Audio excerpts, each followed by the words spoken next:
Welcome back once again, ladies and gentlemen, to Staying Up with Pat and Jodi. We are here, not from the Riviera, as we promised you last week. No, we didn't do that because there was some swingers convention there and they needed the room.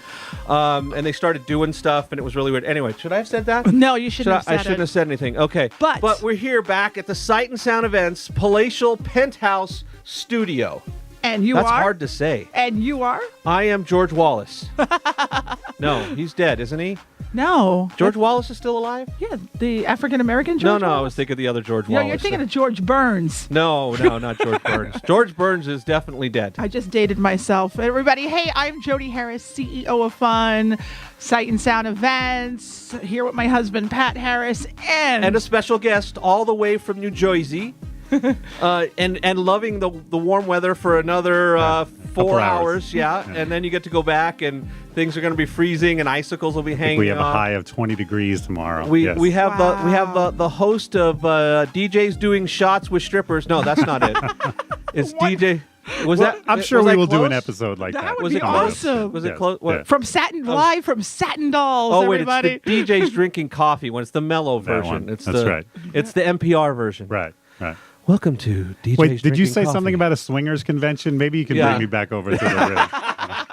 I've only got a couple more hours in Vegas. I want to make the most of it. I got some extra cameras. We can make some money, so that's good. There we go. It is Mike Walter, everybody, from New Jersey. DJs drinking coffee, Elite Entertainment. And don't call him Mike Walters. He's not pluralized. Yeah, hear that, DJs? It's Mike Walter. Mike Walters means that there are several Mike Walters. That's right. Or it's in the room. It's something that I own. Mike Walters. Mike Walters' car. Exactly. Yes. Right. So, Mike, you couldn't be at your own show. So no, I was here in Las Vegas this week, and so I thought it would be at the Swingers Convention, at the Swingers / Mobile Beat Convention, and so I thought it would be a dark week for DJs drinking coffee. But Vinny and Lorenzo kind of sat in my seat, which was great.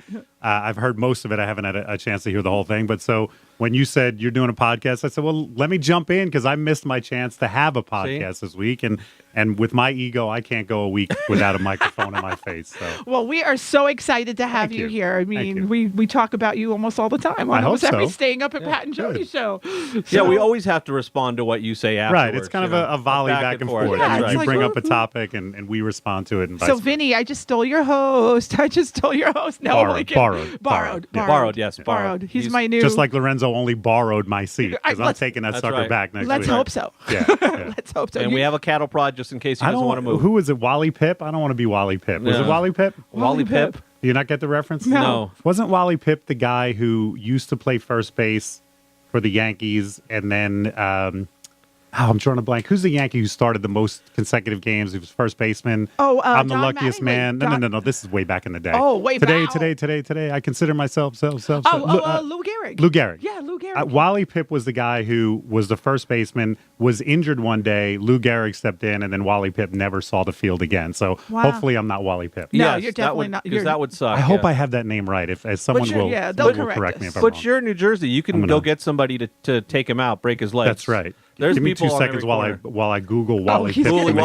He's got to make sure that that's the right name. Yes. He's going to find out that it's just some guy who did made sodas or something like that. Well, I'm so excited that Mike is here. I'm excited too. Thank you so much for having me. I'm sorry that we don't have any brown butter cookies for you here. Yeah, because we ate them. Do you usually have them? Bo Kramer. We try. Bo Kramer was supposed to bring the brown butter. I had it right, Wally Pip. Yeah, I had it right.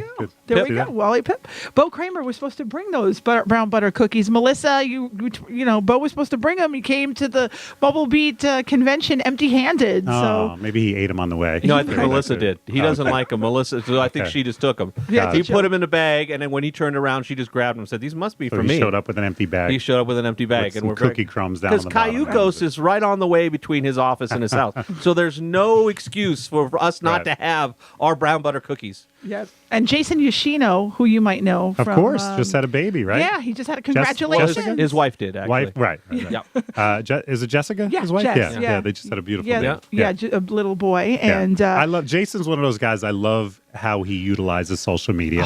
He's all about positive imagery, positive messages. He is constantly pushing out that kind of stuff. And, So I've often contacted him and said, Jason, I love your stuff. So I should stop posting up the pictures of me flipping people off? Is that what you're saying? Well, you know, I think That's you need a not the right- balance in balance life. it out. I Okay. follow you and I follow a Jason. So you need Yoshino the happy and the right, angry at the same exactly, time. I Exactly. gotcha. I can appreciate it. Absolutely. All right, that's well, good. Pat, Mike and I, outside of the Swingers Convention, Yeah. we've had a great week. Jody, my wife might listen I to know this. So she can would. we be Kelly, clear that this... Kelly that, he was not at the... Thank just you. so happens it was a Yeah. few days before. Just as a maybe we should say as a front. A lot of what we say on the show is jokes. Right. So Right. try not to take all of it seriously. So if we say something bad about you, it's probably a joke. Maybe not. Well, Right. you know, said it you depends on who it is. were the guy that called out the accents, but let's not talk about that. That's right okay. now. I'll call him out again. No, we want to talk about what a great week we've had, in addition to our usual stuff that we talk about. And we just came back from the Mobile Beat Convention. And Just what, finished, Just yeah. finished. And what an ending, huh? What a way to end that show. And we got Do you mean specifically the video that they Yeah, produced or wasn't just that- the whole thing? that Amazing. video was amazing. Yeah. And when you think about it, and Pat, you can appreciate as somebody who shoots and edits, Mm-hmm. I mean, they had shots from Brian Dodge's seminar, which ended a half hour before, and they dropped those in. Now, obviously, you know, they were editing as they went. Yeah, They left absolutely. some windows for those last few shots, but still, it was an incredible piece. And the fact that they had it ready. Those are a lot of work to do. Yeah, So we do those, and we literally at times will have. You'll have an editor running 24/7 to get that done. Yeah. Because we do that. It's called Happy Face. Jeff Video, Scott, so- who is Jason Janai's, I guess, right-hand man in that situation, was shooting and editing, but he was also out last night, so I know he wasn't editing 24/7. Ah, but okay. Yeah, Wow. yeah. So maybe it wasn't But quite as tons of involved work what on I'm it. used to Right. yet. But we're really, I'm excited. Mobile Beat did a great job. The producers did a great job. Bill Herman and Jason Jones did a wonderful job as hosts and MCs, and just the whole, just stepping it up. They did a really nice job of stepping Yeah, it up. I've already begun working on my article for the Disc Jockey News, and I think if this was a year where they were rebranding, it was a complete success. They took that show from what was sort of losing momentum and maybe getting a bad reputation to, I think, a complete 180 turnaround, and I can't imagine that the buzz on the street is going to be anything but completely positive and completely, hey, we got to go. Well, that's in really 2016. important because we've seen in a lot of industries once that downward spiral happens, a lot of times it just ends in tragedy, which means that that they just stop doing the events, and we've seen that with our video associations or groups. Yeah, I and- think it's hard to reverse any kind of momentum. Yeah. And once the momentum is downward, it's kind of hard to bounce back from that. Absolutely. Yeah. Absolutely. Yeah. So, Penn Jillette, we actually got an opportunity to see Penn Jillette, who Pat and I have actually met Penn Jillette a few times. We've worked with him on several charity events here Right. in Las Vegas, and I thought he did a really nice job. I love that. I'll call it a seminar for lack of better words. Right. But did you see it, Pat? Were you there? No. It was really just an interview. Carr Hagerman, who apparently goes way back with Penn Jillette, they brought him on stage and sat like you and I are, stool to stool, and Carr just asked him a couple of questions and basically let Penn Jillette just go, and he can. I mean, he's a funny guy. Yes. Got great stories. He's interesting. He's sort of like a Renaissance man. He's a musician. He's well read. He's a magician as well as musician. And yeah, I thought it was a pleasure. I heard a few people afterwards say, well, there wasn't really a lot regarding DJ. But who cares? I thought it was an interesting topic, and the guy talked a lot about performance, which Yes. we can all relate to. So. Yeah. Well, and I think sometimes it doesn't have to be 100% applicable. It has to be applicable to who we are, because sometimes it's just to motivate us and to make us rethink how we do things or how we approach things. It doesn't have to be a DJ talking about his experience. It doesn't have to be a lot of the conferences that I go to, they have the people that have nothing to do with the industry that come in, and you think, oh, what is this person going to talk about? When you're done, it's like you actually got some very good information out of Yeah, that. yeah. You know? And I certainly did with Penn. And also, I had never seen Carr Hagerman speak. Is that his last name, I Hagerman? think so, yes. Or Hagerman. And I thought he was phenomenal, too. I mean, he's been an entertainer his whole life, and he had some great tips on performing and entertainment. So I enjoyed his seminar. I think even slightly more than Penn Jillette. Those are my two biggest takeaways. Well, from the week. one of the things that Penn talked about was performance and being on. And I really believe that when somebody hires you to do their special event, that you need to be in the game, no matter what's going on in your life. That you need to, your head needs to be in the game. He mentioned specifically where his mom died. His father had passed away. He was feeling really sick, and they had an ambulance on standby, and he was cardiogrammed up and doing the show. And I have to say, I mean, I had to go through it. Pat had to go through it. I mean, we've had family members pass away, and somebody had signed, my name's on a contract. I'm obligated to fulfill that It's event. a cliche that the show must go on, but it really is. It's a cliche because it's truth. Right. That the show does have to go on, and if you're the headliner performer, you have to be there no matter what the circumstances. Do you think it's different though in the DJ world? I mean, I know the show isn't all DJ, but today you're my guest, and I want to take it a little bit in that direction. Do you think that as a DJ performer, we have an out as opposed to somebody like Penn? If God forbid something happens to one of our family members, well, it happened to mine. My father passed away. It'll be 4 years, and I worked right up until I got the phone call that he had passed away. I mean, I could have been on a plane and I could have been by his side, but I missed that opportunity. So, I mean, do you feel as a DJ entertainer that we get kind of a pass on that? I don't think so. I think if your name is on the contract and you've promised your personal services to the client, then you have to do everything within your power. Now, I mean, that sounds like a tragically sad story, Jodi. If you missed, the last couple of days of your dad's life because you had to be on a DJing gig, that's pretty heavy and sad. And I'm sorry to hear that. But it does say a lot about your sense of responsibility and obligation that you didn't reassign those events. Right. I've never in my life been in a position where I reassigned an event. If I was on the contract, I did it. And I think it's just as you have just the same responsibility as a Penn Jillette does. Absolutely. No, Pat. Yeah, because these performers here in Vegas, they do have to miss shows sometimes. They have emergencies like us. Their downside is that they lose a lot of money when they do it. Right. And it's more than we do because they lose an entire night, and they lose a lot of, that they still have to pay for all the people that would have been there. So it's a financial risk for them. Generally, they're going to be able to come back the next day and keep performing. I don't know that a guy like Penn Jillette makes that decision out of financial. I'm sure I don't think Penn at this Jillette point can miss the receipts on one event. I think for him, it's more just that philosophy. I'm an entertainer, and I'm there. And, I have a friend of mine who's a wedding photographer, and it's just him. He doesn't have a studio with other photographers, and he'll get that question sometimes, well, what happens if something happens to you? And he tells brides, if I'm not at your wedding, call the morgue, because that's the only way I wouldn't be there. Yeah. And I think there's something to that, especially if after years and years and years you've proven it that you're that type of person. Right. I think if God forbid something happens to you on your way to an event, being a multi-op like we both are, it's nice that we have that arsenal. We have our staff available to us. To God forbid somebody gets hurt on their way driving to the event. The event isn't ruined, because in that situation, I could see where you have to have a replacement. Well, I'll give you a DJ. good example, Jodi. And you're taking me to the airport later. Thank you very much. I have a red eye tonight, which lands me at home at 6 a.m. I have a wedding tomorrow night that I have to report to at 5 p.m. I have to be on site at 5 p.m. Now, God forbid something happened snowstorm-wise that I got stuck here in Las Vegas. I've got one of my DJs lined up as a backup ready to go.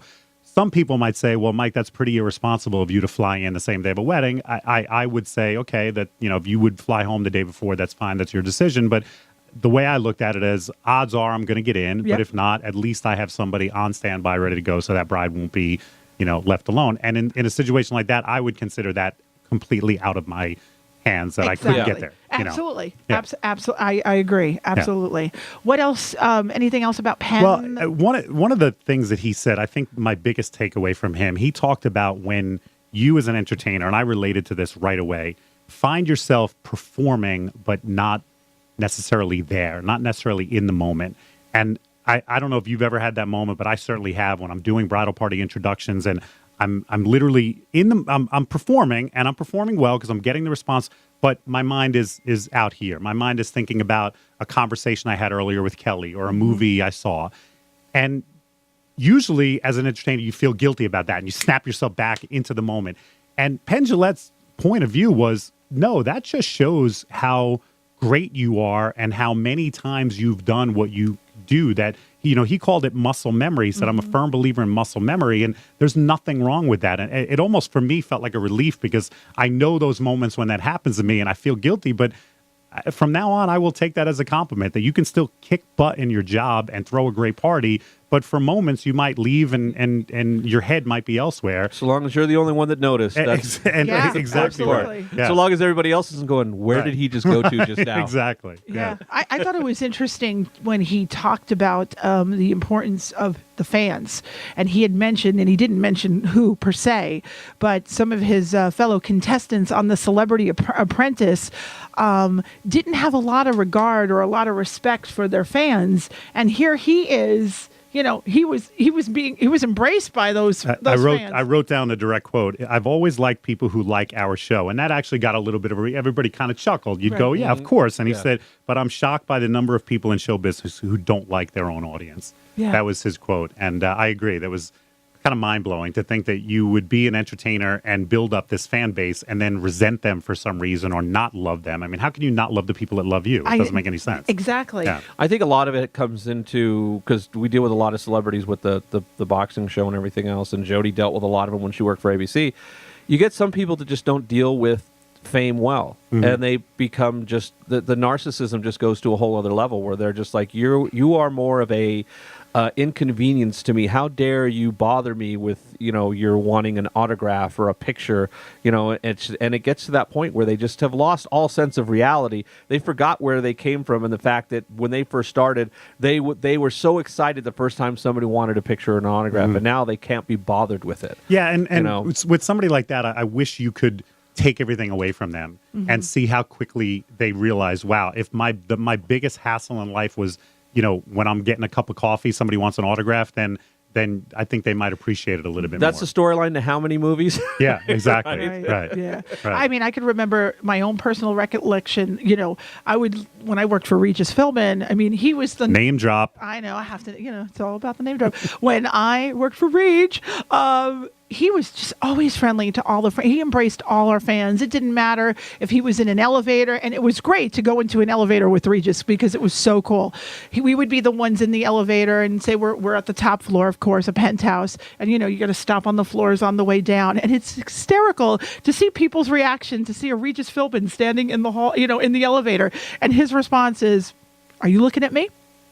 Because I'm looking at you. Nah. Are you looking at me?" And then people saying, is that him? I think that's him. And he's like, yeah, it's me. It's me. Oh my God. He's just such a nice, a generally nice person. He's exactly the same person in person that he is on TV. Which I don't think you can say about every celebrity. No. And I've never met him personally, so I've often wondered, that guy on TV seems like such a great guy. You wonder, once the cameras go off, is he still going to be that person? Exactly the same person. I mean, people like that are. And even some of the wrestlers, we've had an opportunity, a good friend of ours, I'll name drop again, Lanny Poffo, who Mike is like, who is Lanny Poffo? Lanny Poffo. The genius. That's not a Regis Philbin to me. No. But his brother would be considered at the top of his game. His brother was Macho Man Randy Savage. Remember back snap into a Slim Jim? Oh, yeah. You remember those Slim Jims? Okay. He was one of the first wrestlers, him and Hulk, to actually cross into pop culture. Mike's face from right wrestling. now is so great. So if you guys want to do 20 minutes on wrestling, that's fine. You're going to lose me. You're going to lose you. You'll the lose eyes glaze over. We'll lose you on that. He's going to start reading unless you can go back to like Bruno Sammartino. Sammartino. Yeah, I think I wasn't even born yet. Do you remember Gorgeous George too? Yes, Okay. Vinny is laughing his ass off right now. He is. But my point is, like, our friend who is a wrestler, he totally embraces the fans. Whenever we're out with him together, he'll always snap, be in a photo, start a conversation with a fan. And I think that's important. I mean, who was telling us the story? It was Lanny about Art Linkletter. Yeah. Right? Do you remember the story about Art Linkletter, where he just when he was a kid, that he just looked up to him, and that was like his idol. And he was on the beach one day, and he ran into him, and he wanted to go up and say hello, and Art Linkletter would have nothing to do with him. Yeah, it was really And he devastating. basically said to himself that I will never be like this if I ever have any level of fame, because he realized how he felt afterwards. Right. And I think you forget that when you reach that level. You forget that when you have that one single moment of just being rude, that's something that somebody's going to remember the rest of their life.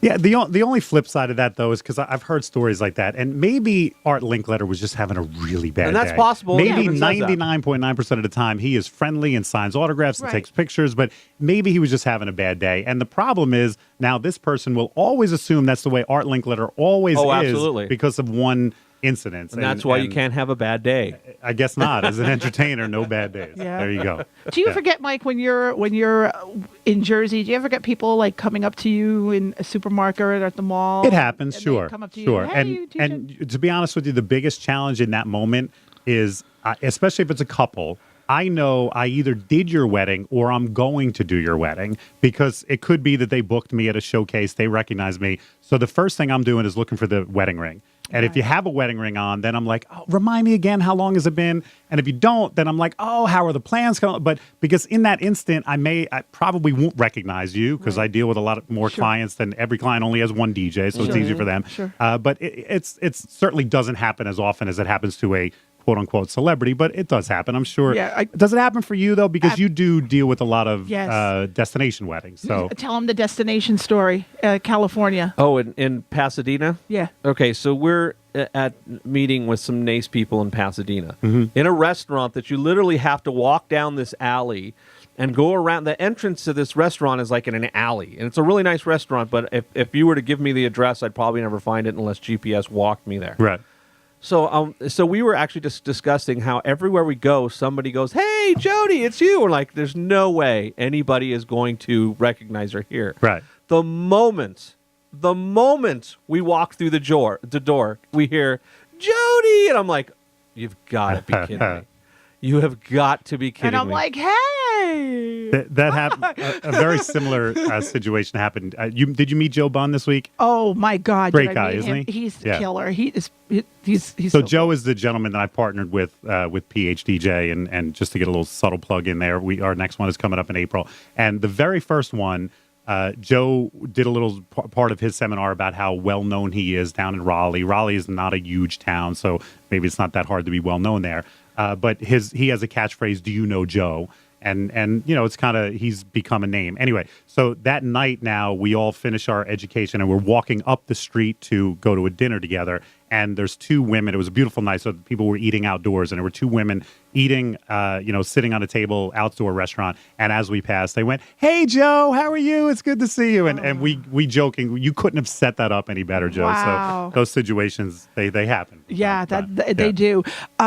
Brian Dodge, who spoke today, he's Manic energy. He's just all over Oh the my place. gosh! Yeah. If you guys are listening and you haven't had an opportunity to go on Google and just Google Brian BRY. BRY. Yes, that's Brian. a slight mistake that Oh my Mobile Beat gosh. made. Yeah, Can't they had a believe really good week, but that was a glaring. Oh, did they spell his name wrong? Yes. Up on the board during his entire 2-hour seminar Yes. was Brian with an I, and It's Yes. spelled with a Y. and you know what? Nice. He referenced it at one point, but then I forget exactly what he said, but he said something about you can't let the small things in life bother you. That's right. And So- what does DDP say? 90%. 90% is like all positive, and you just got that one. You got that 10%, you have to deal with it. Right. And I'm sure there are some public speakers that would have said, "I'm not going up until Oh, yeah. you fix that. That's Exactly. not Oh, my yeah. name." They would have dwelled on it their entire, and it was a fleeting reference. And Oh, yeah. he didn't All even in care. your attitude. Right. And Right. and Brian talks about, he has a series on how to remember people's names. And I think that's crucial in business, that when you do business with people, that it's really important that you try to remember someone's name, and they're giving you business, they're referring you business. It's so I crucial. totally agree, Jenny. I totally Thank agree. you. Thank you, Sam. Yeah, Mr. Hard Walters. for you to screw it up because her name's right Yeah, there. that's true. behind you. Right. That's one of the reasons why I love gobos nowadays, because if bride and groom have their Yes. name Yeah. on the dance floor the entire night, you can't screw that up. No, you absolutely, unless you're, DJ's drinking too much liquor. Right. Exactly. Awesome. Yeah. But I thought Brian was great today too. Brian Dodge, Mr. High Energy, woo, just his whole bad seed and talking to the hand. It was Yeah. He's funny. He's motivate. I know he doesn't like that word motivational, but he's Energetic, inspirational. yeah. You feel like you want to run through a brick wall after you're done. And we have one here. We in the have studio, one here in the so I studio, feel like I in could. the penthouse. Yeah. Exactly. It's all smoke and mirrors, though. I could run through that one. Yeah. No, because there's a wall behind it. Okay. All right. There's literally a window You right could run behind through it. Pat's like, go ahead and try, Go Mike. for it. And I have the camera No, rolling. no, Mike. This is going to go on Kelly, YouTube. no. So yeah. Oh my gosh. But I thought he was I had the opportunity of meeting Brian Dodge through NACE a few years ago, and it's just the goal setting. I think that's kind of important to do, writing your goals down and I think if you had to say something critical about Mobile Beat this time around, it's that it was more. I found it to be more inspirational and motivational than actual content and educational. And I don't know whether that's something they were aiming for or whether they just wound up with that. But to me, there weren't as many takeaway nuggets as there were just rah rah rah. Let's go. Let's conquer the world. And that's not a bad thing. I think we all need a dose of both. And believe me, I'm not being critical because when my Disc Jockey News article comes out, you will see I have nothing but high praise for this past week. It really was a phenomenal Well, and I week. think one of the things that, and we've talked about this in the past too, is that these conferences tend to come around right when you're sort of just running out of steam. You know, we're caught up in the day-to-day minutia of running a business and dealing with this and dealing with that. And you need that little shot in the arm to get you going again, to go, oh, yeah, this is so great. I saw this, and look at this new idea. And part of, I think, going to any conference isn't just what you learn, but how it gives you that little shot of energy when you leave to get you motivated again. Yep. Totally agree. So did you see that Kanye West apologized to Beck? Did you see that? He tweeted, and it was a lame apology, but he just tweeted yesterday, I'd like to publicly apologize to Beck. I'm sorry, Beck. So I wonder if somebody finally got to him and said, Kanye, you're being a jerk. So, yeah. You know what I mean? Oh, and maybe, maybe he heard both our shows. That's right. Yeah. But go ahead, Jodi, we're not the only two people that were calling Kanye West out the know. last few weeks. I know. I have a feeling that he really doesn't care, and that was just, if it was a written then why statement, would he his PR apologize, Pat? Because his PR person said to. Okay. But if he doesn't care, why would he even bother? Because his PR person said to. That's it. And you think the PR person even maybe just wrote that? Oh, absolutely. So he doesn't even maybe know his own They password probably to said, hey, Twitter. is it okay if I... Do you honestly think that he posts everything that's on Twitter? I mean, some of the stupid stuff, I know some I would say celebrities yes. don't, but I think that knowing a Kanye West, I would think maybe Kanye West doesn't have a filter, so that's possible. But yeah, stuff like that, that's just one of those things where Kanye West is one of those people we talked about that lives in a world where he doesn't quite get what that he's being a jerk. You know, he doesn't. He's right every time. Right. I don't think the narcissism on that level is. Ugh. Yeah. But maybe that's what it takes to be a great artist too. You have to have complete extreme confidence. I don't think work. that's what it takes to be, because there's a difference between confidence and arrogance, and it's a fine line, and being delusional. Right. You know, because you can, look, if you think you're the greatest thing since sliced cheese, I don't know how great sliced cheese is. I don't even know why they would use that Anything example. cheese is Anything great. cheese is great. That's true. Yeah. But, I can understand. My saying, and this will go on my tombstone, the only thing better than cheese is melted cheese. There you go. There you go. I like But that. it's not that he just thinks that he's great. He believes that his opinion rules over all others, that he's right over anybody else. Yeah, I don't even think he thinks he has opinions. He has facts while you have opinions. Yes. That is probably part of his delusion. Yeah. And I just, one of those things where, and I'm not one of those people that's going to go sit there and say, well, I don't like this artist because they're a jerk. Well, most of them are kind of jerks, but he's at a point where I can't even stand to listen to his music just because he's that annoying. Right. I think most of them are might be jerks, but they're smart enough to hide their absolutely. jerkiness, while he just he has no problem letting you know that he's a jerk. Oh yeah. Yeah. He doesn't care. Right. But and so that's why I thought it was interesting that he apologized. It was the last thing I thought I'd hear or see tweeted. Well, it's out there. It's out there publicly. Yeah, at least he did that. Right. That's it's a small gesture, and maybe they'll do a song together now. Well, I wonder. Yeah, that'd be interesting. That would be cool. Yeah. Now, I wonder if we'll see Kanye on the new season of Keeping Up with the Kardashians. Now that they signed, they're back. Would you say that? I've never seen the TV show. So what is this some kind of reality show? Keeping Up with the Kardashians. Yeah, I've never watched it. He'll tell you. I love reality television, Okay. and I don't watch that one. All right. I don't know who does. New York Post. A lot of people apparently. Listen to this, Pat. And you guys know I love headlines. Yes. New York Post called it the big ass deal. Reference to Wait a Kim second. Kardashian's Yeah. yeah. Yeah. $100 million. What was that for? A couple years? 4 year 4 deal years, with $100 million. And no reality shows have that budget. Reality shows, the whole purpose behind them is because they cost Low less budget, to do. right. You don't have But writers. This has so many lemmings. I mean, people watching that it's bringing in enough money that the networks can justify it. That's Okay. the type of budget that you have for a scripted drama that's shot on 35 millimeter, and those are the types of budgets you have for that. For a reality show, that's just unheard of. And good for them that they can do it.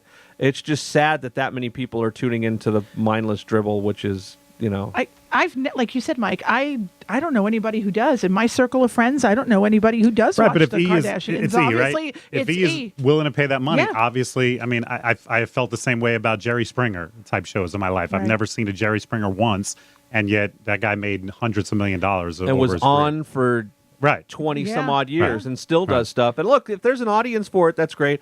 I've always been the type of person that even though there's an audience for it, doesn't mean I'm going to produce it. Because we've had opportunities to do things before in that genre, and I've said no, because ultimately, at the end of the day, it sounds a little Boy Scoutish, but at the end of the day, when I'm all gone, the only thing that's going to be left is going to be the evidence of what I've accomplished in my life. I don't want that to be part of my legacy. Okay.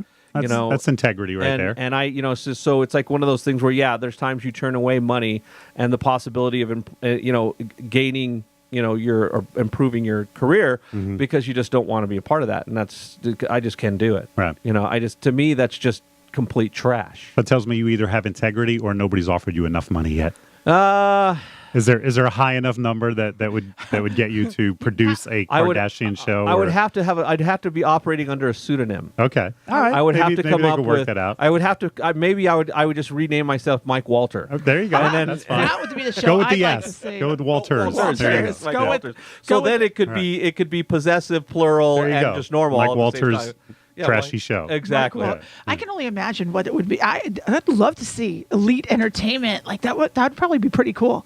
You guys probably. What do you mean, a reality show Yeah, with us? starring the elite know, entertainment crew? I'll be honest with you, Jody. 15 years ago, it probably would have been interesting. Most of us were single, and there was some dramas and stuff like that. But we've all pretty much settled down now. I mean, it's funny. We go to the Atlantic City DJ Time Show as a group because it's so close, and I usually bring a bunch of my DJs down. And years ago, we would have a meeting beforehand, and I'd go, "Look, guys, we got to behave." But now I don't even bother having that conversation because we're all pretty much, Everybody's- well behaved, Yeah. back in our rooms early. Well, and- if they did a reality show, they would create the drama, so it's okay. That's right. We I know. actually had the opportunity. We actually had VH1 spoke to us. That has to be about 10 years ago. At least. At least 10 years ago Yeah. about doing it, and we went, no. Really? You were Yeah. not interested? No, Not we interested. would have been Yeah. one of the first ones So too. you weighed the possible exposure versus the possible drama? The drama. the way they because- make You didn't want to because- become Well, a. it's not just the drama. The reality is that when they do this, reality shows aren't interesting unless something's going wrong, and they create things to go wrong. If something isn't going wrong, they make something go wrong. Right. I just couldn't. And that's not what I wanted for my career, because it literally, what if the show fails but it makes you look like complete idiots? Right. So now you completely ruined your reputation and everything else because they've made it look like you're a bunch of bumbling idiots. And you got to see the releases they have you sign. Oh, sure. Yeah. It basically says that, we're probably going to make you look like an idiot. No, There's nothing you can do about it. Right. Yeah. Did you see the movie Boyhood? I did not. We didn't. I won't give away too much of it, but that was the fascinating thing to me about Boyhood.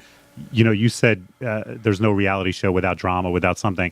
There's really nothing in Boyhood except the maturation of this young man, and it follows him from, I think, age 6 to age 18. And there's a couple of scenes where you think something's going to happen. There's one scene late in the movie where he's driving, and his girlfriend is showing him, she's talking about something on her cell phone, and she says, "Look at my cell phone." And he looks away, he takes his eye off the road, and I think to myself, there's going to be an accident. Yeah. But there isn't. And to me, that was the magical part of that movie, is that it was just about, it celebrated the mundane. And I know that sounds boring, but I'd encourage you to watch it because I thought it was very well done. And as somebody who produces video, you can imagine the task of shooting these people a little bit over a 12-year time. Yeah, span. that was actually they actually had him. He was a speaker at several conferences, but he was at NAB a couple of years ago. You mean the actor, the producer? Linklater, I think yeah, it is. and he was he talked about the process that he went through and the technology changes and all the stuff of film. Because who would take on a project that said, look, we're going to start this project that's not actually going to be done for 13 or 12 or 13 years. People would be like, are you nuts? I want it in 6 weeks. Right. So that to take that on, first off, he had to do it on his own.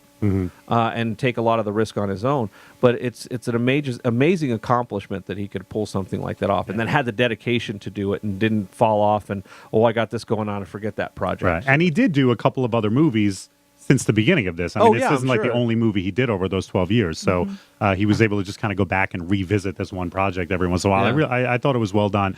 I didn't agree with the Oscar winner this year. Yes. I thought Birdman was an okay movie. I didn't think it was phenomenal. We did see that one. Yeah, it was an interesting, quirky movie. It was one of those. I think they got the award for being different as more than. And I think they also got the award for celebrating movies and movie people and actors. And I think the Academy always gives special favor. A couple years ago, The Artist, that movie about the black and white. Movie people. And it was a good movie, but I didn't think it was the best of the year. And I just think anytime there's a movie about movie people, the Academy is going to give it a little extra. Yeah, no, I agree. Yeah. I remember that. I remember when that came out. And again, I can't recall what it was up against that year, but yeah. What about Julianne Moore? I didn't see that one. That was the one about amnesia. Yeah. I kept forgetting to say it. Yeah. But I'm pumped. Yeah. Horrible joke. Hey, he's here all I week. didn't see that one. Yeah. I saw all the movies that were nominated for Best Picture, and then a few others that, the actor, actress nominations, but that one I didn't count. So the gentleman who won for Stephen Hawking? Yes, Theory of Everything. I thought that was my pick. I thought he was phenomenal. Got it. Really, really good. Better than Michael Keaton. Again, I thought Birdman was okay. I didn't think it was great. Yeah, I left the theater feeling the same way. Yeah. Yep. What else do you have for us? Because you're the man. I'm throwing it to you, Mike, today. So I don't know how much you followed the net neutrality case. Did you follow that much, Pat? Yeah. And so the FCC had a major ruling today, and they basically approved net neutrality, which basically, if I understand it correctly, it means that these internet providers cannot give you faster internet because you pay more than you because you don't pay as much. It's being considered a utility, and it takes away the provider's ability, like you said, to charge other people more money for the band. That's supposed to. It's like I said, it's supposed to make it more parity. Right. It's kind of what they went through with the phone companies, which is the way it's been. Yeah. It was the internet companies that were looking to change the rules of the game. Do I understand that correctly? Well, all the providers, anybody who had a stake in the bandwidth,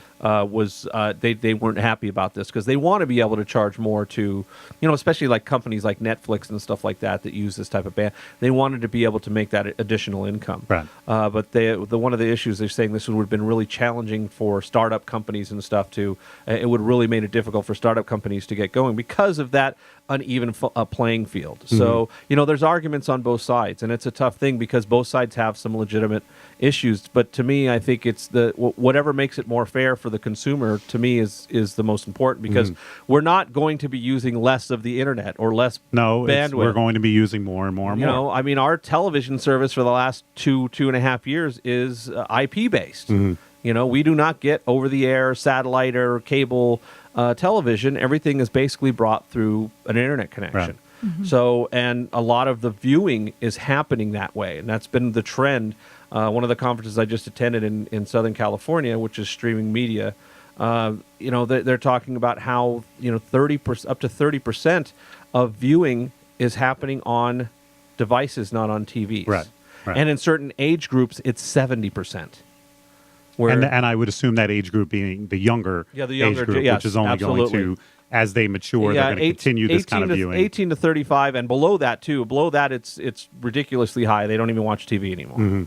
Yeah. Everything's done. But they do watch content. Yes, you're saying they don't watch content. a television that's mounted to a wall or on a traditional television that you have to wait till 8 o'clock on Wednesday night to watch a program. If people want to go to on demand, look, if I have to wait for a new episode till Sunday at 8 o'clock, great. But if I don't watch it then and I want to watch it a month from now, I just want to be able to go to a site or to an app and bring it up and watch it. Because what if I forgot to record it? What if I never thought to record it because I didn't know that it was a good show? Right. I just want to go and watch it, and I want to watch it now. I want that instant gratification. So that begs a question, because I know you two talk about The Walking Dead often. all the time. And matter of fact, I was just pulling up some notes. Do you? about it. And that's similar to wrestling. You're going to lose me in this. I don't watch it at all. But not that you can't talk about that, but just I'll check out during that 10 minutes. What day do you usually record your show? Do you have a set day? Wednesdays. Okay. Yeah. So do you think? Wednesdays. Yeah, Wednesdays. We only did it on one Tuesday. Oh, I'm sorry. This show. I'm sorry. This show. never This mind. show. Yeah, Sorry, this show. sorry. I So zoned out. do you think show airs Sunday? Yes. By Tuesday or Wednesday, is it fair to spoiler at that point? Oh, absolutely. Okay. I think so. We actually had a Is conversation there a window? about. Oh, we actually had a if you've talked conversation about this, I no, apologize. about spoilers. That here's the thing about spoilers: if you don't want to be spoiled, stay off social media. But that's Stay impossible off it. nowadays. Well, but that's the thing. If On you the- like when you somebody's I got to work, and the Super Bowl was on. Well, if the Super Bowl's on and you got it recorded at home, you better not go on Facebook or Twitter. Yeah, 'cause Super you're gonna Bowl's an find out extreme about it. example, but It's the same on a smaller level with every type of media because everybody's talking about this show, that show, and it's happening instantaneous. Like for us, if we don't want to know what happened on that show because it airs at 6:00 our time on the Yeah, East Coast, I'm guilty of that. We have to stay off of the internet. That is our own responsibility. Spoilers is not. You know what? Once it happens, it's happened. okay. Like a season finale. Like if it's your favorite show, you're going to go out of your way. Like for perfect example, Sunday night, I got off a plane. What time did I land? I don't even remember. Not Sunday. What am I thinking? 11 o'clock at night. Yeah, that's right. Because I'm like all confused. Because I went to Chicago Saturday night. I was in Chicago for a few hours, so I'm totally confused here. Okay, so I was in Chicago for a few hours on Sunday, and when Pat came and picked me up, the first thing I did was go and watch The Walking Dead. Okay, so now, I Pat, didn't even go had to you bed. already watched that episode? No, No, I we waited. watched So you together. waited. I No, waited. we You're a watched good it man. Sunday night. You're a good man. We watched it We But watched he it Sunday could night. have. together. But he could have watched it live, and Yeah, then but you didn't absolutely. do that. You're a No, good man. no, Okay. and I Now, purposely. hold on, back up. Okay. So, what if her flight had gotten canceled and she wasn't coming until Monday? Would you have watched it? Yeah. You I've would done that watch it? before. Sure. Yeah. Okay. Yeah, All and right. he's kept it a total secret Okay. And I from won't me. say it And to then you her. won't say anything. No, Okay. no, absolutely. And I purposely stayed away from social media at the airport. I totally stayed away from Okay. it because I knew that I wanted to watch. So Walking you think Dead. there should be no grace period, no respect? No, I think there should be a grace period. I think 24 hours. I think there should be a okay. 24-hour grace period. I don't think you should spoil anything. Like I spoiled. Actually- I spoiled Lisa Gibbons winning the Celebrity Apprentice. You didn't spoil anything. And that it was happened. a day after it happened. And So somebody, you waited the 24 hours. yeah, Yeah. and Okay. somebody got pissed at But me. And I'm like, really? AMC spoiled their own show. Oh yeah, tell Mike about that. There was a major character that was killed You off can say who it on is, the 'cause season it's- finale, which are Beth, which was she'd been on for. Is this 3 or a 4 Walking seasons. Dead The thing? Walking Okay. Dead thing, yeah. She's So been on since she season was 2. it was the mid-season finale, and she was killed on that episode.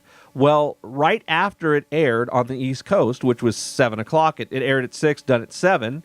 They put up on social media a picture of Daryl, one of the main holding characters. Beth's body, carrying her out, and saying "Rest in peace." And meanwhile, it Beth." hasn't even aired here. So they had Wow. this That's huge, bad. yeah, because That's it hadn't bad. even Yeah, aired. that's bad.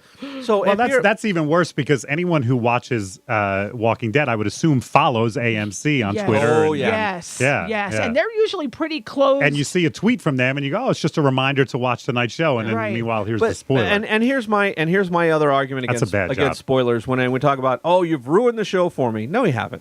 Here's the thing: have you ever watched a TV show more than once? Yes, and A you know, movie more I than heard your once. point about this. Yes, You heard. however, I remember the Sixth Sense. Somebody told me the hook about Yeah. Sixth Sense, and it's been 10 years. We can Yeah. we can We do can- spoiler, right? yeah, yeah, But go ahead. somebody told me, Bruce Willis is dead the whole time. Yeah. And I remember watching that movie, going, I wish I didn't know this Yeah. because I watched the entire movie the way most people watched it the second time, looking and seeing the nuances and how Yeah. beautifully it was shot and how he never really does interact with his wife, but you think he is. And so that was a spoiler for me that I Yeah. wish I hadn't heard. I wish Sure. I could have Yes. enjoyed that movie the way most people did the first time, Yeah. where they didn't know that. See, now I enjoyed it more the second time because I enjoyed picking up on all that stuff, Okay. Yes, I Yeah. was. analyzing it. So everybody's going to react to it But differently. you didn't get that.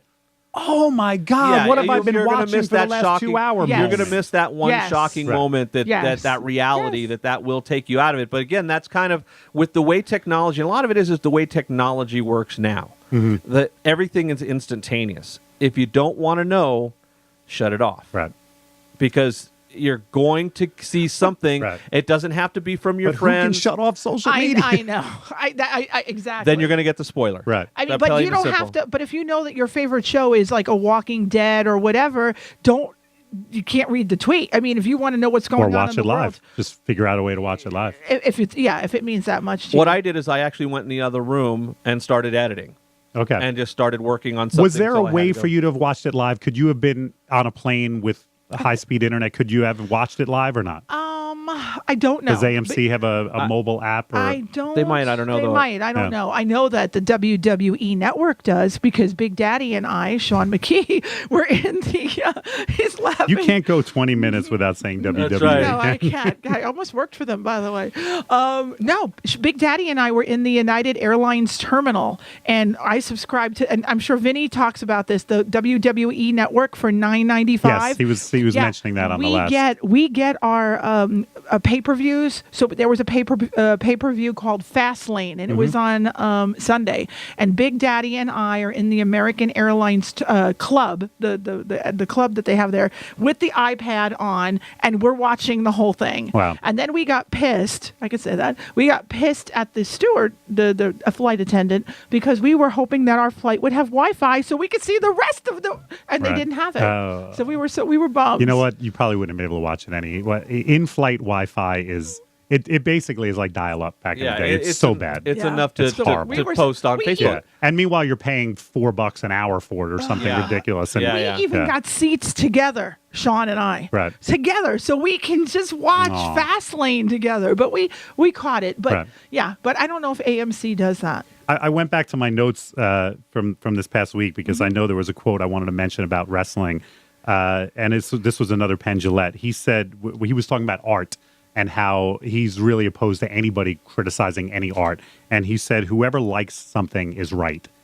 And I think his point is, there is an audience for anything. Yeah. And how dare anybody, I'm not a wrestling fan, but that doesn't mean wrestling is not entertaining. It's not fun. It's not, you like it. You're right. I like Prince. I'm right when it comes to Prince. You know what I mean? Right. So and I you like the love, Met, and don't forget the New York Mets I'm too. a Mets fan too. That one I might not be right about. But I thought it was an excellent point, and it was a great way to view art and anyone who criticizes anything about entertainment. Just because you don't get it doesn't mean Exactly. it's Doesn't not mean gettable. it's good. Yeah. Right. Doesn't mean it isn't good, and Right. it's subjective because art is subjective, and anything Sure. that's subjective, if good or bad, is based upon your opinion, and and like you said, your opinion is right to you, maybe not to somebody else. I could say that's an absolute piece of crap, and somebody else can watch it and go, "That was awesome," but it's all subjective. And his So- point also, though, in saying that, I remember he mentioned afterwards that sometimes, even if you don't like something, view it through the person's eyes who does. And I thought about, I'm not a huge tennis fan. My sister is.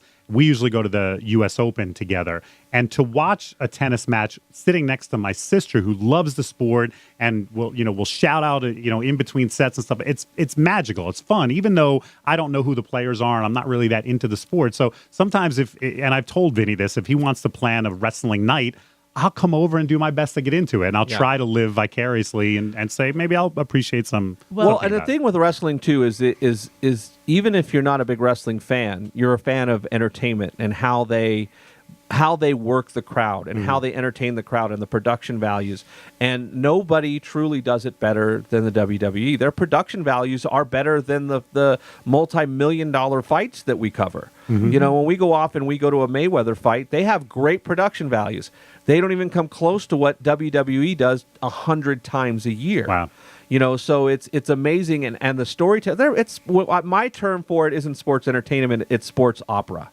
It's Soap opera for guys. Soap I've heard it opera with called that. violence. Right. They do get hurt. These are big giant guys that are basically doing stunt work, and they do get hurt a lot.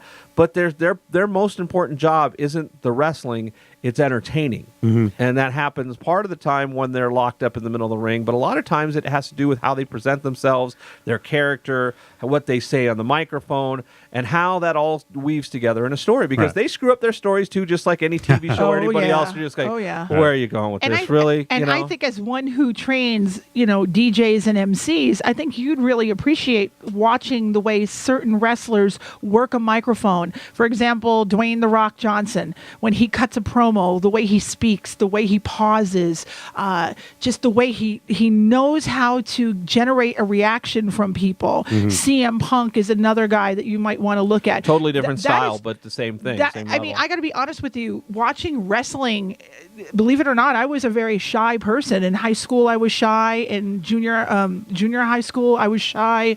It wasn't until I started watching wrestling that I really built up confidence. Really? And now Jodi, I find that hard to believe because you're such an outgoing, vivacious person. It amazes me that it took anything to bring you out of a shell. Right? And everybody's like, how is it? You were not always like this. Right. You ask any of her friends, they're like, ask the high school reunion. Yeah. My high school reunion, it was my 30th. I think it was my 30th. No, it was before that. It was like 20th or 25th. Okay. Yeah. 20th. And I know the girls in my high school, they listen to this podcast and they will agree. So girls, agree with him because it's true. I was very quiet. I was not part of the cool kids. I wasn't actually, I don't think I was a nerd. Was I, girls? I don't know. But I was different. I was people used to bully me. I was bullied. I was seriously, I was bullied when I was in, sixth grade, fifth and sixth grade. I was bullied. You're going to love this. You want to give Pat and I some names and we'll... Oh, yeah. I can tell you exactly she knows the names and she still holds I can the tell you grudge. who. I can even say his name because he apologized. Listen to this. Vito Buffoli. Vito Buffoli. I even know the name. That sounds like a guy to bully somebody. Well, he wore mascara, but that's a different story. No. You can't bully somebody while you're wearing mascara. I know, that's kind of tough. And it ran in gym class. His mascara ran. I'll never forget it when he was sweating. You have vivid memories, Oh, Jodi. trust me. I can name every person. Things like that, yeah. God, my father, he says, never cross her. Never cross I'll never Joe. forget, I never forget. If you're listening, you know who you are. I never forget. But I do have to tell you, there was this one guy that I went to junior high school with, and he was a total bully. Now, why was I afraid of this guy? I have no idea, because look at me. I was always... She could have conked him on the top of the head. Now that I watch wrestling, I could have totally took this guy out. Right. And he found me on Facebook. Because my old school has one of those pages. Sure. So you like your old school and you hope to connect with some of the people you So went he to. found you and apologized all these years later? He actually apologized for being a bully. Wow. And he said he was very proud of me and what I've done with my life. What a great story. And he's like, I really feel bad that I acted like such an a-hole back in the day. And I thought that was very, very nice of him to do. But I was bullied for being a Met fan.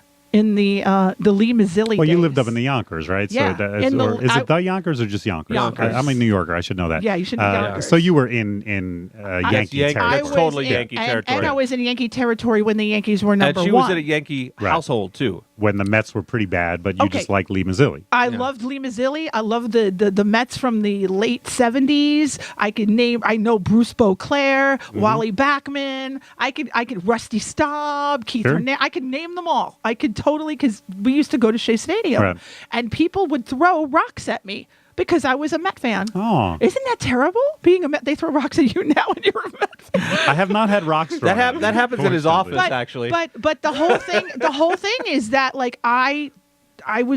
that's why I love wrestling so much. I gained my confidence. I watch these guys and I watch them in outfits and costumes, and I realized good for you that you found that. I'm a tall person. Right. I was back then. You just flexed. You just showed me your muscles. I just flexed. You can see it I just flexed. I mean, I could kick ass, except for Leo.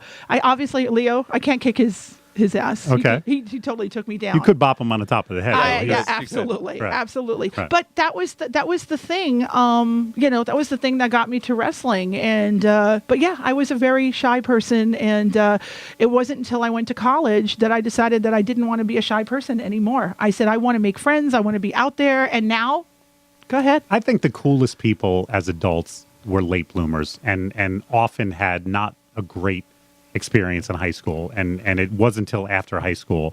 I think some of the people that were the coolest people in high school peaked early and haven't necessarily been the most popular person. Peaked in high school, Rob Lowe. There you go. So, Mike, what kind of guy were you in high school? Marketing. Now that I'm hearing, I don't think I was. I don't think I was a nerd or a complete, outcast or whatever. But I don't think I had the outgoing personality that I have now. And part of the problem was I transferred high schools halfway through, which was That's a tough tough. thing to do. Yeah. After my sophomore year in one high school, they invited me not to return. That's how they put it. Really? So I wasn't the greatest student at that point, so I had to transfer. And so starting in my junior year in a high school where everybody knew each other, like we talked about earlier, I was the guy coming in and had to make new friends and things like that. So I had a decent high school experience, but it wasn't the greatest thing in the world. Yeah, mine was really mixed because I was kind of half and half. I played football. I rode a motorcycle to school, but I was cool. But I was in a marine science magnet program. Okay. So I didn't know if I was a nerd or a jock or Right. what I was. And I was riding the motorcycle to school before I was old enough to ride a motorcycle to school. Okay. I started riding in my sophomore year. I started riding when I was 14 and a half. Let's see how well you know me. I started riding in 1984. Why? Why? Because of Purple Rain. You got it, Pat. Way to go. Because of the Honda. Wow. I saw 450T. Purple Rain and I said, I'm getting a motorcycle That license. little Honda 450T. That's Well, what- you're talking to another Prince fan. Pat loves Prince, That's too. right. He's Oh, yeah. a big Yeah. Prince fan. He Yep. grew up listening to My Prince. sister actually won tickets to his concert in Dallas in 1980, Wow. and she was. Was that Dirty Mind, I think, was out? Yeah, it was. Yeah, this Yeah. was. That was like his second album, or Right. and so we've been fans of Prince, Wow. for, forever. I mean, because people don't realize he's been making music since the late. Oh, 70s. yeah, late 70s, Yeah. first album. Yep. Yeah, Yep. So And I really started paying a little bit more attention to Prince because you and I are friends, and I wanted to appreciate what Good. you listen Glad I've to. turned you on Well, to and I an would amazing definitely turned me on artist. to some I always Prince. played Prince at Moose's Oh, in the clubs yeah, you and stuff. That totally was always- did. But Mike, when he had that one CD that was only sold at Target, or there were bonus Yeah. tracks on, I went to Target and said, "I got to get this." Right. And there were some really pretty cool tracks on that CD. So, Very different, yeah. completely different So- from his regular. Right. Yeah, and just repertoire, I guess like you'd say. reading, just like reading. I know you're a big reader. You love the biographies, and now I'm starting to get into a little bit of the biographies myself Good. because I think they're fantastic. Cyndi Lauper has a great biography. out. Autobiography? She wrote it? Yeah, Oh, yeah? Okay. yeah. If you haven't And, checked and, it get, out. and believe it or not, she has a lot of autobiographies from wrestlers. Wow. It's shocking, yeah, she isn't was it? very right. I actually downloaded 3 books during the conference this week. If somebody recommends a book, and it happened a couple times on stage where a speaker, I literally would just go I do right to that. Kindle, download it, I do and the then same when thing. I'm done with a book, I close it, and then that puts me back in my Kindle library, Yeah. and then I go, which one do I want to read now? So I love it. I always have a book in So there. what are you reading right now? I'm reading a book I just started it. It's called The Killing Kind, and it's a drama. It's a novel, and it's so far I'm a little bit in. And this gentleman meets a woman on a plane, and he starts telling her about his wife who's cheating on him, and she starts to help him plot to kill her. Oh, wow. And that's like the first 50 pages I'm into. So I think this one is going to grab me. I've got a red eye tonight, which I really should sleep, but I see myself reading a lot of this book because I'm really into it. Are you mostly a book fan, like the physical book, or do you prefer to No, read on the only time I read a physical book anymore is in the summer on the beach because I don't like to bring my iPad. But Yeah. I said years ago I would never read off of an electronic device, but it's so convenient. It really it's is. so easy. And yeah, I mean, I still do enjoy cracking open a book, and especially because to me, I relate that to summertime laying on the beach in my Sure. beach chair. But I read most of my books now on Kindle. That's awesome. Yeah. Yeah, for me, like magazines, I like the tactile feel of flipping through a magazine. I have a real hard time reading magazines online. I even have. I noticed you got your mail earlier, and you had Rolling Stone. I even read Rolling Stone on the iPad. That's Yeah, awesome. I just love it. That's awesome. Yeah. That's awesome. Yeah.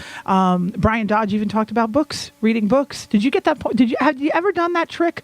Have you ever given somebody Yes, a gift? where you write Yeah. when you get to this part, call me, I'll take it. Yes, I heard that from Dodge years ago. Yeah, me and too. I think it's a great idea. Did it ever work? Yeah. Did it work for you? I've had people call me and say, "Hey, I got to that section." So We still have a DVD we have to watch and mail off to somebody. What do you mean? The Bar Mitzvah DVD, the movie. Oh, that's right. The one that somebody gave us. Yeah. It's a movie about bar mitzvahs. Uh huh. And another person in the wedding industry says, here, watch this, and then mail it to somebody else in the industry. So now you're on a timeline where you have to watch this. It's like a chain letter. I think it was given to me like Thanksgiving. Is that the one that they showed here at Mobile Beat years and years ago? Maybe. They had a preview of a movie, and it was so horrible. It was so cheesy. I think this might be the same thing. And then we have to sign it and then give it to somebody else. So I'm going to pass it along I'm going to tell her, she's so busy, she's probably not listening, but Jasmine, I'm going to send it over to Jasmine from Hype. Pass it along to her. Yeah. Sure she'll appreciate it. And then she's right next to Mars, so she can give it to Mars right after that. Mars can give it to maybe. Why didn't you just give it to you? You saw Jasmine last weekend. I didn't watch it yet, though. I have to watch it. Watch the darn thing. Skip a Walking Dead once in a while and watch it. Hey, forget about it. Forget about it. Oh, my gosh. So, Mike, now that you're here, is there, we're almost time to wrap up our show. Been an hour already? It's just I can't believe it. You're holding up at 58 and a half minutes. I know. Amazing. I can't believe it. So why don't you tell us about plug some of your stuff that you mentioned. You have a seminar with Joe Bunn coming up. Yeah, we Joe and I have done, this will be the third time. It's a workshop that we call PhDJ Workshop, and it takes place down in Raleigh, North Carolina, April 7th and 8th this year, or 8th and 9th. I'm sorry, I don't have it at my fingertips. It's a very small, we keep it to 20, we cap it to 25 attendees. So it's real small, tight-knit. Main focus is on running your DJ business, whether, we cover everything from sales, marketing, operations, some performance training type stuff. And Joe and I really tag team as far as, delivering the content. He'll do a seminar, then I'll do a bit, then he'll do a bit. And we did it twice last year, and the feedback from people who went through it was tremendous. So we still have some seats available. If you're interested, check it out, phdjworkshop.com, and hopefully you can join us. And do you recommend it to business owners, whether you're a newbie or a veteran? Yeah, I would say, most of the information, it's not 101.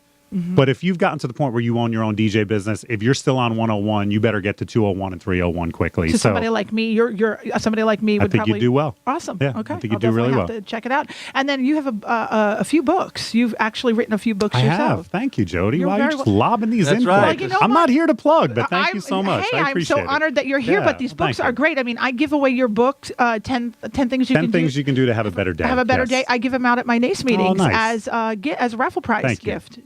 So tell us about the books. So that actually came from a seminar that I did a while back with the same name, and it was really just some suggestions I wanted to offer people, what I consider to be things that you can do to have a better day. Some health-wise, some carpe diem, some time management, those types of things. And I did the seminar a number of different times. And Alan Berg, who I think you know, works with Wedding Wire now, he said to me, that would make a great mini book. And he showed me, he had these little mini books that he printed up, and he showed me the company that he worked with. So I sent them I typed everything up and I sent it to them, and I have these little mini books. Oh, that's awesome. Yeah. And then obviously how to be a multi-op, right? Right. It's called Running Your Multi-Op, and those are both available on my personal website, which is djmikewalter.com. Okay. And since so many people do put the S on the end of my name, I also purchased djmikewalters.com, which redirects to mikewalter.com. Exactly. Absolutely. Absolutely. Right. Well, Mike, it was so nice to have you come. Don't forget his podcast. Yes. Oh, my gosh. Thank you, Pat. How could you forget that? He's on a podcast. DJ's Drinking Coffee. And it's on SoundCloud, correct? It's on SoundCloud. You can look for Vincent Velasquez on SoundCloud. He hosts, and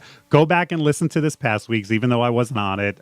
They did a solid job in my absence, and I will be back on, I'm sure next Wednesday morning we'll record one, and it'll be volume 10 for us. So that'll be the 10th time. Big 10, yeah. It really, it was funny because it came about, because you follow me on Facebook. Every once in a while, I'll lob a subject out there that's kind of controversial, if you will. And I'll just create these, what I consider to be very fun, ongoing debates where people are weighing in. And I don't even remember what this topic was, but in the middle of that, Vinny said, we should do a podcast, you and I. And I just said, name the time and place. And he said, tomorrow morning, my office. And I said, I'll be there with coffee. And it really was that quick of an exchange.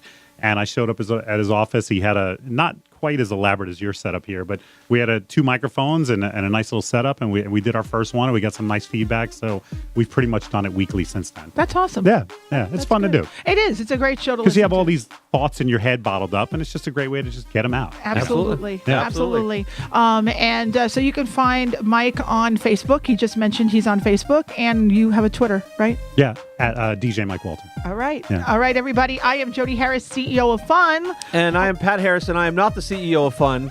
And we want to thank everybody for listening in this week. Especially Mike. Yeah. For Well, coming thank all the Mike way. for coming all the way from New Jersey. Actually, he came from the Riviera earlier. Right. This was a short But trip. this is his And trip your wife for sure. drove me, so And it she was drove- even And easier. you, Let's and do you made easier. it back, and you made it over here. You didn't turn down one-way street the wrong way, I know, Jody. I it's was great. very It's disappointed. great. Yeah, we've already talked It's usually about a lot that. more Yeah. thrilling driving. Well, yeah. I still have to drive you back to the airport. That's true. So, all right, everybody, maybe Yeah. you'll hear him. Don't forget to tune in next week. We will, once again, we will not be coming from the Riviera, and within a couple months, we won't be able It to. won't be possible to Won't be be coming possible from the to come from the Riviera. Riviera, unless we're like broadcasting. Are you from going to a- cover the implosion? Maybe you can set Maybe up we across should. the We street. should, down set there. up a I wanna live go down implosion there. That'd be nice. podcast. Yeah. Yeah. We could set Yeah. up a multi-camera setup. Try to time it so just at the end of it. Yeah, boom. That'll be like we Thanks, used to have Mike. for New Year's. Yeah, Great you got idea. it. There you go. I just hand them out for you're free. You got it. You're doing some producing. Yeah, That's very there you good. go. There you go. That's how you executive produce. Thanks for listening, and we will catch you next week. It's with Staying Up with Pat and Jodi.